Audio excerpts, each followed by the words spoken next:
Good day and thanks for joining us. I'm Anthika Rasaba and here's what's happening. After months of revisions, the government appears to have completed drafting controversial real estate tax legislation. No final details have been published, but we understand that the Prime Minister and his minority partner leader will be meeting throughout the day with deputies in their parties who opposed the initial draft of the legislation, and now they're trying to dampen their opposition before the draft bill is tabled in Parliament. The Prime Minister and the Socialist leader Evangelos Venizelos will also be meeting separately to discuss the draft legislation, which ties into creditors' demands to rake in at least 2.9 billion euros in revenues from real estate tax next year. Now, again, final details of the bill have yet to be announced, but bear in mind that a fiscal consolidation program, which Greece has been going through these past 3 years of austerity, has already pushed property taxes to the max here.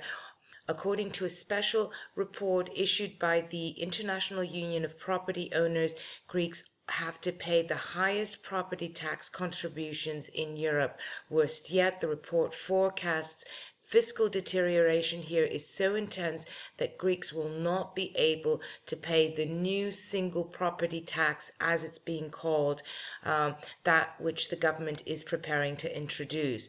Ahead of the crisis, most Greeks paid real estate taxes when they bought, sold, or inherited property. In certain cases, they also paid very, very small yearly taxes to municipalities. But as the government is clearly losing its fight against tax cheats, it has gone all out on real estate tax that has absolutely nothing to do with taxpayers' income, rather the square footage of the property he or she has inherited, the age of the building, and the value of the neighborhood. Greece is the only country in Europe in recent years to impose an annual property tax equal to about 2% of the property value, the special tax paid via electricity bills, and the annual council tax on properties ranging between 0.02% and just about 0.035%.